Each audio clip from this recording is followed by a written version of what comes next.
Help give kids an extra life by donating today to help sick and injured children. Link in the description and pinned comment below. Do you remember when console wars actually meant something? Pepperidge Farm remembers. Okay, 41 may not be as significant as 40, but, well, a birthday is a birthday, and it's still worth celebrating as far as I'm concerned. And while I don't really have the means to throw a party, I still want to talk about an important aspect of any party. And no, it's not the cake, the presents, or even the messy cleanup afterwards. I'm talking about who you invite to the bash. When a game has an expansive roster of characters, you'd think that your own original characters would be enough. And usually, they are. But guest characters can serve as a way to get outsiders curious about what your game is about. Of course, there's a right way to do it, and a wrong way. So it's time for my first double top 5 in years, and I'm going to look at some of the best guests to show up to the party, and some that you'd want your bouncer to deal with in a most painful fashion. As to who qualifies as a guest, that depends on the scope of the main game's roster. In most cases, a guest character is someone who isn't original to the game's world. In the case of licensed or crossover games, I'm looking at characters who fall outside the scope of the core licenses involved. Bearing that in mind, I'm not looking at Smash Bros. Or Fortnite because the scope of these crossovers is just too large, and I'm not including gacha games either, as cool as it was to see Joker and Dragalia Lost. So let's plan this party right. These are my top 5 best and worst guest characters. It's game time!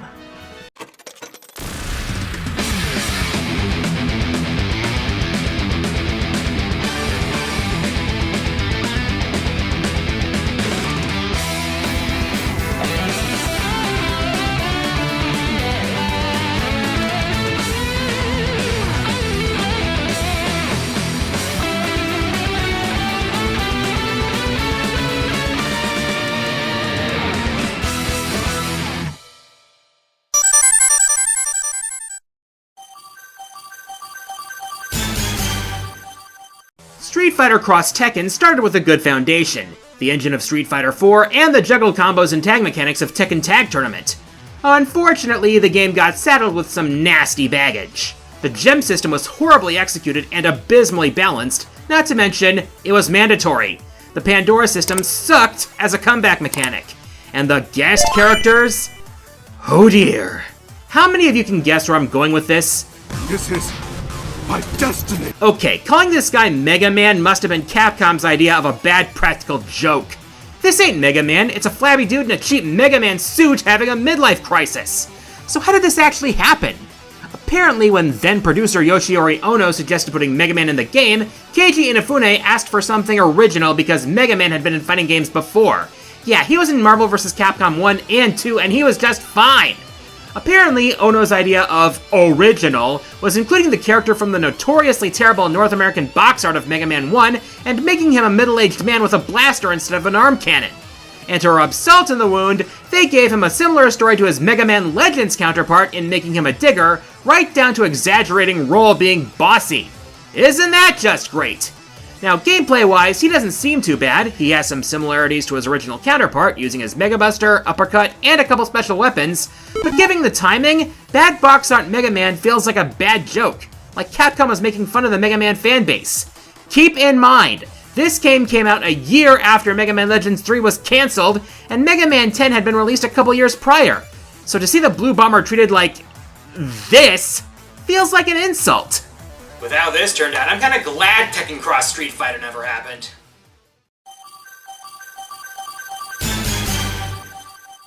Allow me to start by saying, yes, this is, in fact, a JoJo reference. JoJo's Bizarre Adventure is among the longest-running and best-selling manga series in history.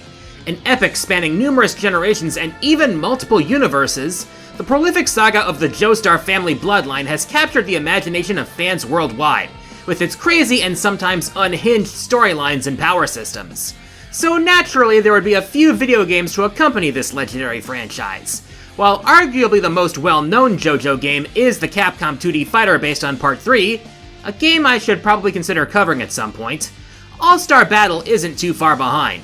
Covering parts 1 through 8, this game's roster includes a huge number of characters from Hamon users to stand users and everything in between.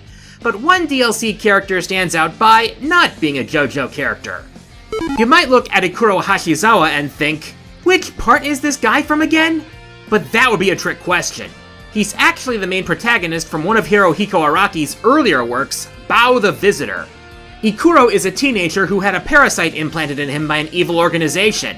Said parasite gives Ikuro a terrifying transformation which comes with super strength and durability, and terrifying powers. These powers include a corrosive grip, arm blades which, yeah, Araki definitely held onto these notes, explosive stingers, and the ability to produce dangerous levels of electricity. In fact, it's enough juice to power... Bao has a laser cannon! And all of these moves are called out from off-screen. This guy is the only fighting game character I know of who has his own narrator. He even narrates a response to taunting Josuke's hair.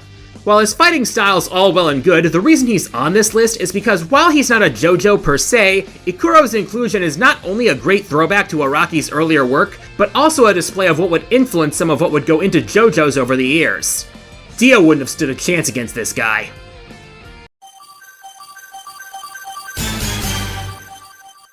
So you I just did, one of Namco's better guest characters, but overall, mixed their back has been. For example, Soul Calibur. Some great guest characters have appeared in this tale of Souls and Swords, such as Ezio in Soul Calibur 5, Haomaru in Soul Calibur 6, and others.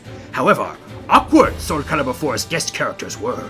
The game was released in 2008, along with another game of note, that was Star Wars The Force Unleashed, so a deal Namco made to cross-promote the game. 3 guest characters there were in Soul Calibur 4 from the Star Wars universe. Starkiller appeared in both versions as the Apprentice, while originally exclusive to the PS3 version, Darth Vader was. As for the Xbox 360, in this version Yoda appeared. Indeed, popular Yoda was among Star Wars fans. However, as a guest character in Soul Calibur, very awkward the Jedi Master was. All 3 guests had a special force meter which they used for different purposes. Utilize this meter Yoda did for his agile and acrobatic combat that was shown in the prequel trilogy. He was capable of free-flowing aerial combat and grabs from above to confuse and bewilder his opponents.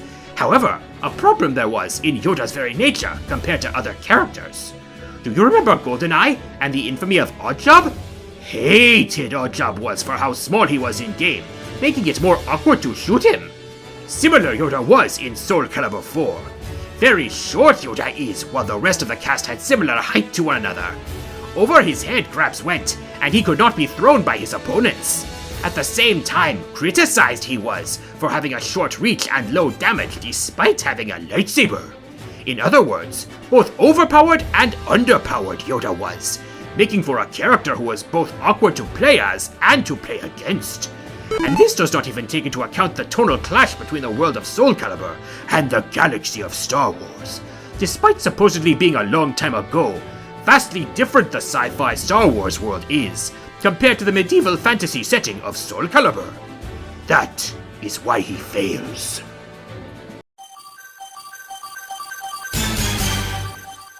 Back in the old days, the 2 kings of fighting games were Capcom and SNK. I've talked about fighting games from both of these companies at length, so there's really no need to go into exhaustive depth in regards to their catalogs. At least not now, anyway. But it does bear mentioning that there was a brief period of collaboration between these 2 Goliaths, both in the arcades and on handheld platforms. The Card Fighters games, the Match of the Millennium on the underrated Neo Geo Pocket Color, SVC Chaos on the Neo Geo, and of course the 2 Capcom vs SNK games. There was actually a 3rd one in the works before SNK's first bankruptcy, but that got sadly cancelled. Fast forward to today, and SNK had been building back with 2 solid KOF games and an awesome new Samurai Showdown game, and Capcom has been in the midst of its own renaissance thanks to learning from some of its past mistakes, with Street Fighter 6 being one example. But even with new characters, new fits, an expansive new single-player mode, and $1 million tournaments, you still gotta keep things going. Which brings us to year 2 of DLC, and wouldn't you know it, it looks like Capcom and SNK are collaborating again! During that year's We Have E3 at Home, Capcom dropped an animated preview of that year's new fighters, and from the moment you saw that jacket and that fan, you knew that was getting real. Yes, that was Terry Bogard and Mai Shiranui in Street Fighter 6, and there was reason to get hyped all over again. Now, this wasn't the first rodeo for either of these icons. Terry made a stopover in Fighting EX Layer, a game made by Eureka with a roster of vets from the Street Fighter EX games, and Mai was showing off her assets in Dead or Alive 5 and 6, but to see these legends in a Capcom game for the first time in years, yeah, This was a big deal, and honestly, they feel right at home in Street Fighter 6, packing all their iconic moves and even familiar stages and remixes of their themes. It's like old friends meeting after not having seen each other for years. Meanwhile, Ken and Chun-Li are slated as DLC in Fatal Fury City of the Wolves, even with that game's baggage. Who knows, at this rate we might just get that CVS 3 after all. With Namco, as I've shown before and I'm about to show again, you've got a mixed bag when it comes to who they send invitations to. And what better example than Namco's very own Family Feud? We've got the Mishima family! We've got the Kazama family! We've got Tekken's token villain dude who refuses to die, and we've got a mess when it comes to guest characters. True, Tekken 7 brought in Akuma from Streets and made him canon to the plot. They gave us Geese for good measure, and Negan from Walking Dead kinda fits with the tone. But then there's Noctis. I mean, there's already a flawed Damascus build of guests in Soul Calibur, what we've had, but Noctis would have been a better fit for Soul Calibur. But with Tekken 8, surely they won't make that mistake again, right? Clive Rustfeld! Okay, that's 2 strikes. Soul Calibur, get ready to steal! Clive was a terrible choice for a DLC character for Tekken 8. It's generally a bad idea to bring a sword to a fist fight, let alone magic power. Okay, you can kind of justify Noctis thematically given the quasi-modern setting of Final Fantasy XV, but Clive had no excuse whatsoever. Final Fantasy XVI has a dark fantasy setting that definitely would have been a better fit for Soul Calibur, that is, if Namco still cared about Soul Calibur. But put him in the modern world of Tekken where the general idea is fighting unarmed, and you've got so much anachronism stew you could feed an entire homeless shelter. True, we have a few characters with blades in Tekken, most notably Raven, Yoshimitsu, and newcomer Victor Chevalier, but those characters were created with Tekken in mind. Clive, on the other hand, is a fish out of water, or rather, an Ifrit out of his realm. But hey, we gotta cross-promote the new Final Fantasy game just like we did with the last one, right? Except Final Fantasy XVI was released the year before Tekken 8. Meanwhile, another Final Fantasy game was released the same year as Tekken 8. That game was Final Fantasy VII Rebirth. Honestly, Tifa was right! There! And to my knowledge, not a lot of people enjoyed playing against Noctis in Tekken 7 in the first place because his weapons gave him a lot of range and he had a projectile. So why would anyone want more of the same? Because that's what Clive is. Not only is he not fresh and unique, but he fits even less with the tone of Tekken than Noctis did. Yo, Bamco, if you're not making a new Soul Calibur, maybe stay away from Final Fantasy, okay?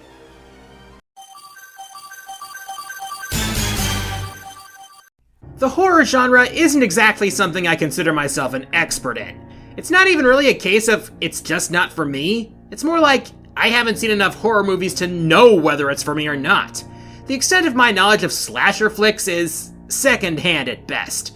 So when Dead by Daylight first came out, slasher flick the game basically flew over my head.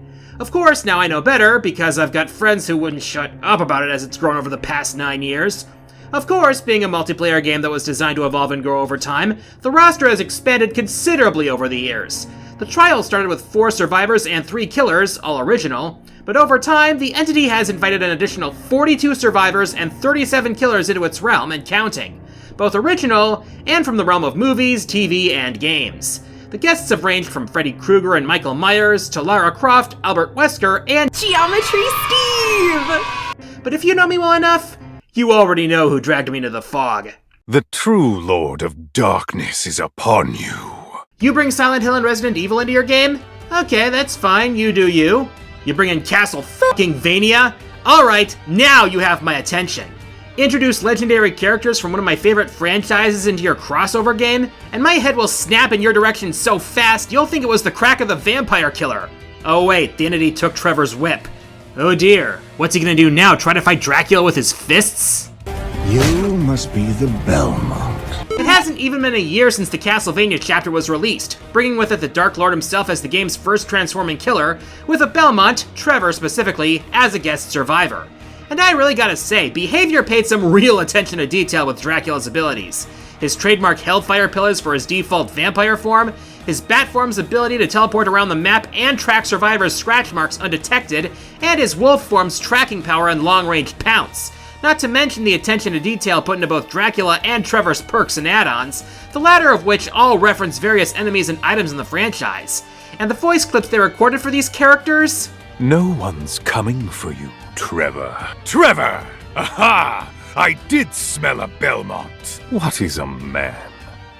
A miserable little pile of secrets. As if that weren't enough, both the main collection and the Dominus Tome included a bunch of skins featuring legendary characters from Simon, Leon and Alucard, to Soma, Jonathan, and Shinoa. And Dracula himself? He got himself his true form from Circle of the Moon, complete with a brutal new Mori finisher. With all this stuff, we're gonna party in the fog like it's 1999. After all, it's not like Konami will, even after all these years.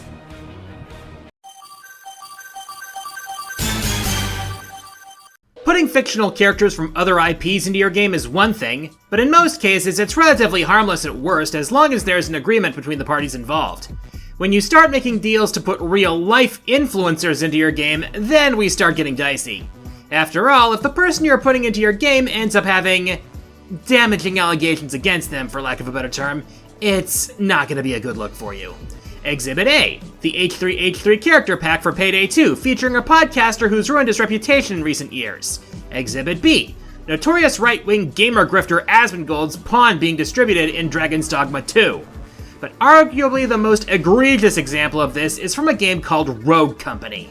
Brought to you by the people who made Smite, aka League of Gods, Rogue Company is a team-based tactical shooter in the vein of Counter-Strike with elements of hero shooters like Overwatch. Originally released in 2020, the game received updates for about 4 years until massive layoffs at Hi-Rez caused support to get cut off. By the time that happened, the roster reached 26 unique rogues with their own unique special skills and abilities. And since the game was free to play, of course it was loaded with tons of DLC, including stages and skins. This brings us to the Dr. Disrespect fiasco. At one point, Dr. Disrespect was one of the most popular streamers on the web, bagging numerous brand deals and guest appearances in several games. And in the first month of Rogue Company's release, a DLC bundle was released which included not only a map designed by Dr. Disrespect, but also a skin in the streamer's likeness. Unfortunately, Hi-Rez ended up with eggs on their faces when the controversy started happening soon after. It started in 2020 when Dr. Disrespect got banned from Twitch, and the reason was kept under wraps for a few years. Eventually, an ex-Twitch employee blew the story open, accusing the streamer of sending inappropriate messages to a minor. And the worst part was that he admitted to it, and still had the nerve to claim he would one day make a comeback. Yeah, no, you don't get to come back from that, at least not on Twitch. And to the surprise of, might I ask, who exactly? No brands wanted anything to do with him anymore after that. In July of 2024, Hi-Rez disabled all the Dr. Disrespect content in the game, and offered players in-game currency as compensation instead of the real money that players paid. So let me get this straight. Hi-Rez put in a skin for a streamer who was mega popular, and when they discovered that he was a sleazeball and tried to rectify the situation, they did so in the most asinine way imaginable. I'm sorry, but that's just one more piece of evidence as to why Hi-Rez doesn't know how to handle things. Now, it may be just a me thing, but maybe adding real-life controversial figures into your game isn't a good idea in the first place.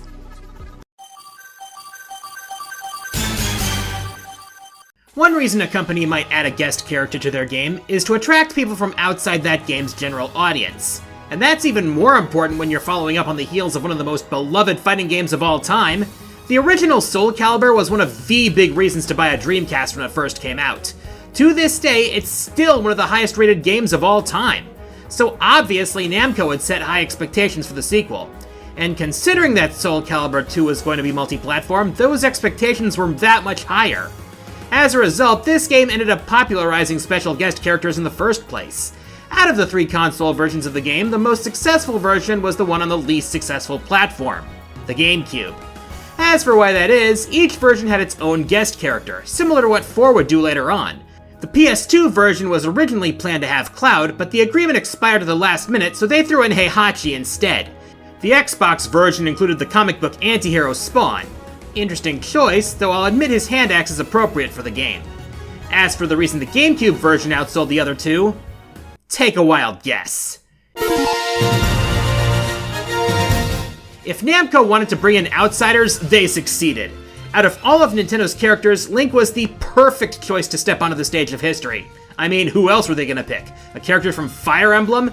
That might have been an appropriate choice for today's audiences, but there's no way that was going to happen in the GameCube era. Besides, The Legend of Zelda has always been one of Nintendo's big ones, and Link fits into Soul Calibur's setting nearly seamlessly. I mean, we're talking about the fantasy swordsman here. And for his only appearance in a fighting game that isn't Smashy Bros, they went all out. Of course, he's armed with his legendary Master Sword and his signature Hylian shield, but they somehow were able to include his bow, boomerang, and bombs to boot. It makes for a style that makes him feel right at home in Soul Calibur. And not only was his arsenal of tools on full display, but his history was on display as well. The extra weapons you could acquire for him included weapons from Ocarina of Time, Majora's Mask, and even A Link to the Past. So no matter what your favorite Zelda game was, you could represent in style. So he's low tier and not competitively viable? Psh, college me didn't give a single solitary fuck about tier lists. Link was there, and that's all that mattered to me, and that's all that mattered to a lot of people apparently. So it's no surprise that seeing Soul Calibur 2 pop up as part of the initial lineup of GameCube classics on Switch 2 got me excited. You see, Bamco, this is how you do it. You've done it right before, you can do it right again. You just need the right fit, the right timing, and the proper respect. And before we move on, here are some honorable mentions. Link in Mario Kart 8. Mario and Link together in a game that isn't Smash? Le gasp! Spyro and Crash Team Racing Nitro Fueled. Crash and Spyro together in a game that's actually good? Le double gasp! Shantae and Shovel Knight, Blaster Master Zero. 2 indie stars in an indie-developed reboot? Sign me the hell up! And now for the dishonorable mentions. Heihachi, Soul Calibur 2 PlayStation 2 version. Makes me wish the Cloud deal didn't fall apart, he would have made more sense. Noctis Lucius Kylum, Tekken 7. Still think he should have been in Soul Calibur 6 instead. Conan, Mortal Kombat 1. Was Conan even relevant for the game's target audience? And now let's hear what the Arcade Nation has to say with this month's patron picks. In terms of best guest characters, I'm going to go with Akuma in Tekken 7. After all, the Master of the Fist has actual presence in the game's story mode, plus his gameplay was faithfully adapted to fit Tekken's style. And besides, who doesn't want to see him throw hands with the likes of the Mishima family and everyone else? Tak from Nicktoons Attack of the Toybots is an utterly baffling choice. Even if his game series is good, having him be a major player in what's supposed to be a celebration of Nickelodeon's cartoon series just feels like a misguided choice. What really doesn't help is that in the DS version, the boss fight against his Toybot counterpart is easily the worst boss in the game.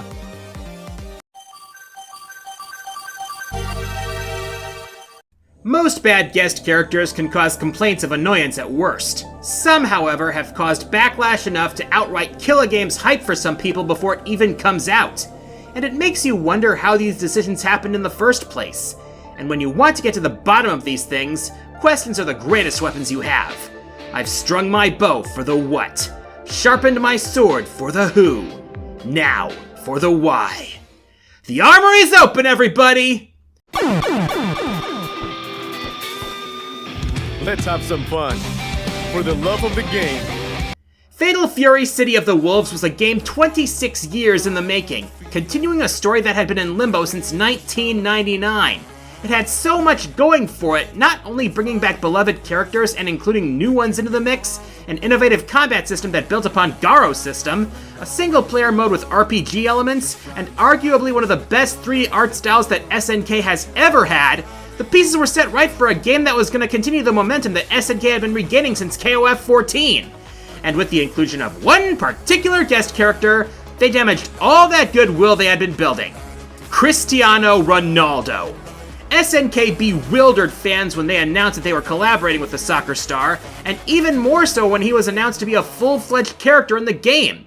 Days later, it was also announced that SNK was collabing with Bosnian-Serbian DJ Salvatore Ganacci, also as a playable character. But while the general reaction towards Ganacci has considerably improved since the game's launch, Ronaldo remains as hated as ever. So why the big stink? It's not his playstyle, that's for sure. It's a cool concept for a fighting game character, and if it were placed on a new character, I think people would have loved that. The issue is Ronaldo himself. The fact that he's widely hailed as one of the greatest footballers of his time does not erase the fact that he's had accusations of SA leveled against him since 2005. Now tell me, is this who you want representing your game? And if so, then why? The answer is what gives this decision the red card. and it has to do with SNK's current ownership. Since 2022, SNK has been owned by the P.U.N.K Foundation, a non-profit owned by Mohammed bin Salman, the Crown Prince of Saudi Arabia. And since 2022, Ronaldo has been under contract with the Al Nassr football club in the Saudi Pro League, which is owned by a wealth fund controlled by the same said Crown Prince. Coincidence? I think not! Not helping matters is the fact that Saudi Arabia has a dubious record with human rights, which has garnered global criticism. So I guess having a soccer player with credible SA allegations is on brand for them. But what's more, it doesn't even feel like the devs wanted him in the game. He didn't have an arcade mode or an episodes of Southtown story at launch, even though Ganache did. This feels like an 11th hour decision forced upon them by their ownership. That alone is telling. And here's the thing. City of the Wolves, on its own, is a great game, but it has some of the worst baggage imaginable with the inclusion of Ronaldo. A disgraced soccer player with accusations against him that should ruin his career, likely included on the demands of the head of a country with a bad image on human rights, and City of the Wolves would be better off without him.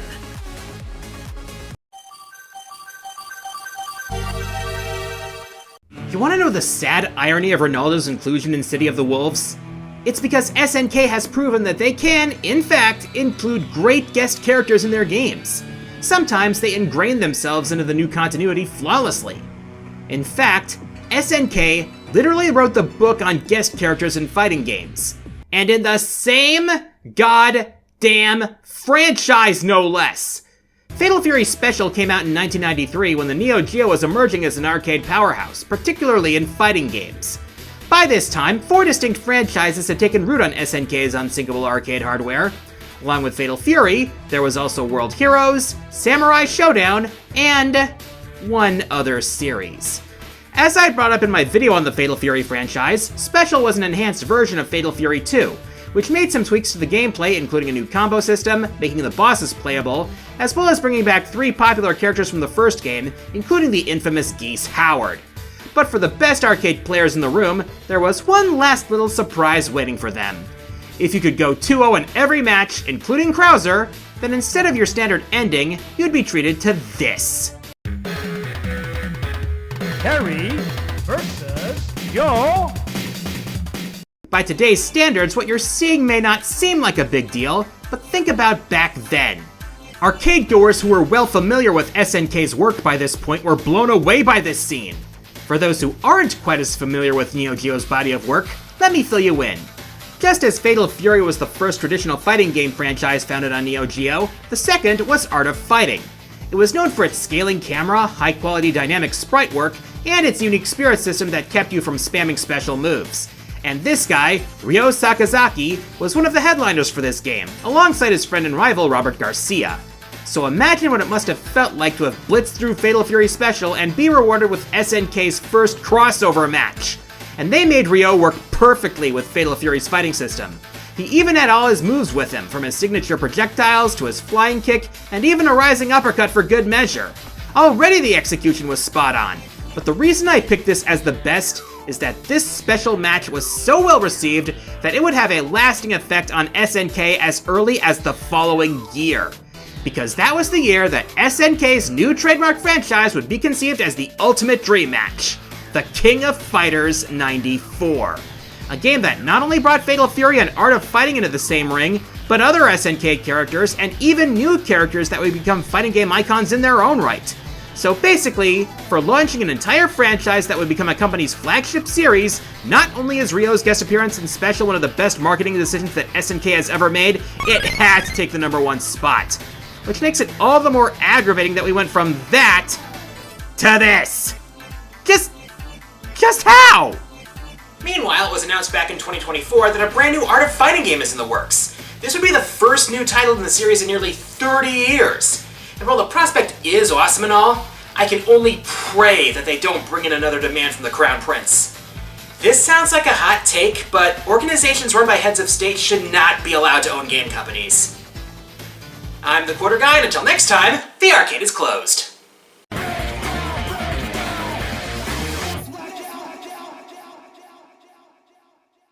Coming up tonight on News Combo 7, A new exclusive fighting tournament is in the works, reviving a time-honored tradition.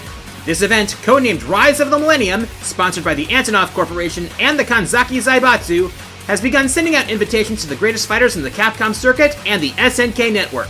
Stay tuned to News Combo 7 for more information on this developing story. Next time, QG at the arcade, Capcom vs SNK. It's game time! Hey everyone, QG here. If you enjoyed the video, please like, subscribe, leave a comment, and share the video around. Feel free to check out my Blue Sky and Twitch streams, and consider supporting me through Patreon and donating to my Extra Life campaign to support Children's Wisconsin. Thanks for watching.